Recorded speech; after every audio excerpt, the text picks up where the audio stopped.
আমার প্রিয় দর্শক শ্রোতা আসসালামু আলাইকুম। নওগাঁ জেলার ধামইরহাট উপজেলার কুমার ইউপির অন্তর্গত খয়েরবাড়ি নামক এলাকায় এখানে সাখাওয়াত হোসেন নামে এক ভাই মালচিং পেপার দিয়ে মালচিং পদ্ধতিতে বিজলি প্লাস 2020 জাতের মরিচ চাষ করেছেন। দেখুন সুন্দর করে আইল দিয়ে মালচিং পেপার দিয়ে তিনি এই উন্নত জাতের মরিচ চাষ করেছেন। আমরা কথা বলবো সাখাওয়াত হোসেন ভাইয়ের সাথে।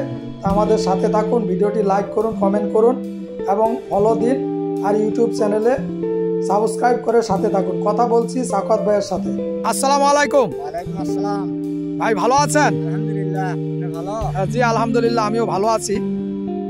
তো আপনার এই যে জমিতে আসলাম, এই যে আপনার এই বিজলি 2020 না বিজলি প্লাস 2020 বিজলি প্লাস 2020 এই যে আপনার দেখতেছি। তো এখানে আপনি কত শতকে আবারটা করেছেন? 5 শতকে করেছেন, কিন্তু এবারে প্রথম মালচিং দিয়ে করছেন। তো মালচিং ছাড়া আর মালচিং এই দুটার মধ্যে কি কোনো পার্থক্য আছে? হ্যাঁ অবশ্যই আছে। কি পার্থক্য আছে?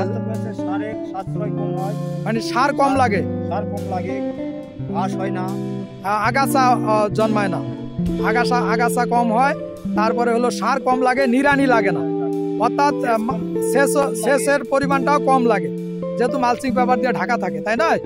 তো এগুলো খরচটা অনেকটা কম লাগে মালচিং পদ্ধতিতে করলে। গাছগুলোর বয়স কত হয়েছে? 45 দিন। মাত্র 45 দিন হয়েছে। তো এখন পর্যন্ত কি এই 5 শতক জায়গা থেকে 25 কেজি অলরেডি হারভেস্ট করেছেন? তো 25 কেজি আপনি বাজার মূল্য কত পেয়েছেন? 1100-1200 টাকার মতন পাইছেন, হিসাব করলে যা হবে আর কি। তো আল্লাহর রহমত যদি গাছগুলো যদি সঠিকভাবে থাকে তাহলে আল্লাহর রহমত এখান থেকে আরো অনেক দিন ধরে হারভেস্ট করতে পারবেন। সামনে বর্ষা মৌসুমে তো মরিচের দাম বৃদ্ধি পায়, সেই সময় হয়তো বাজার মূল্যটা আরেকটু বেশি হবে, সেক্ষেত্রে আপনারই হবে। তো এই 5 শতক জমিতে আপনার খরচ কত হয়েছে এই আবাদ করতে গিয়ে? সর্বসাকুল্যে এখানে খরচ ধরে নেন 5,000 টাকা। অলরেডি 1000 টাকা আল্লাহর রহমত এখান থেকে উঠছে, তাই নয়? তো মাশাআল্লাহ, তো গাছ ভর্তি মরিচ আছে, আগামী দিনগুলোতে আরো মরিচ পাবেন। তো যেহেতু আপনার 5 শতক জায়গা, আমার পরামর্শ থাকবে আপনি এই ইউটিউবে দেখবেন। এই এখন বর্তমানে এরকম এই জাতীয় আবাদগুলোতে উপর দিয়েও দেওয়া হয়, নেটিং করা হয়, পলি হাউস যেটাকে বলা হয়। এটা যদি আপনার যেহেতু 5 শতক, তাহলে আপনি একবারে এই A to Z অর্থাৎ 12 মাস এখান থেকে আপনি এই শস্যটা পাবেন। এবং এমন অনেক সময় হয় যখন অনেক দামও পাওয়া যায়। তো পলি হাউস করতে হয়তো আপনার খরচ হবে, কিন্তু একবার করলে আপনার এটা অনেক দিন যাবে। তো আমাদেরকে একটু 2-1টা মরিচের গাছের যদি দেখান দর্শকদের উদ্দেশ্যে।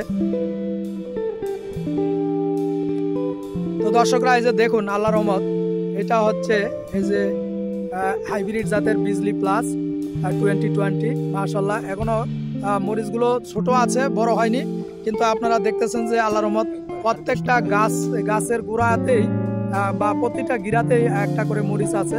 গাছ ভর্তি, এগুলা যখন বড় হবে তখন ঝাঁকড়া দেখাবে। এই যে এই গাছটা দেখি, এই যে এটার মরিচটা একটু বড়, এই যে দেখুন আপনারা, এই যে এরকম ভাবে। তো গাছগুলো এখনো ছোট আছে। আমার মনে হচ্ছে আপনার এখানে যে চারাগুলো লাগাইছেন এর 3 ভাগে 4 ভাগের এখন 1 ভাগ চারা আপনাকে এমনি বাদ দিতে হতে পারে। যখন এটা এই যে দেখুন, একটা গাছের সাথে আরেকটা গাছের জোড়া লেগে যাচ্ছে। তো আপনি মন খারাপ করবেন না, কিছু যেহেতু আপনি ঘন লাগাইছেন, একটু ঘন হয়েছে, তো কিছু গাছ মারা যাওয়ার পরেও মাশাআল্লাহ যে গাছগুলো থাকবে সেগুলো যখন বুক পরিমাণ হয়ে যাবে তখন দেখবেন যে ওই যেটা মারা গেছে ওইটার মনে হবে না, জায়গাটা আল্লাহর রহমত ভরপুর হবে। আপনি সুষ্ঠুভাবে সুন্দরভাবে পরিচর্যা করবেন, চালিয়ে যাবেন, তাহলে দেখবেন যে ইনশাল্লাহ আপনার সফলতা আসবে। আপনার জন্য শুভকামনা রইল, আপনি যাতে আগামী দিনে আরো ভালোভাবে সুন্দরভাবে করতে পারেন সেই প্রত্যাশা ব্যক্ত রেখে আজকে এই বিদায় নিচ্ছি খয়েরবাড়ি ধামইরহাট থেকে। আল্লাহ হাফেজ, আসসালামু আলাইকুম।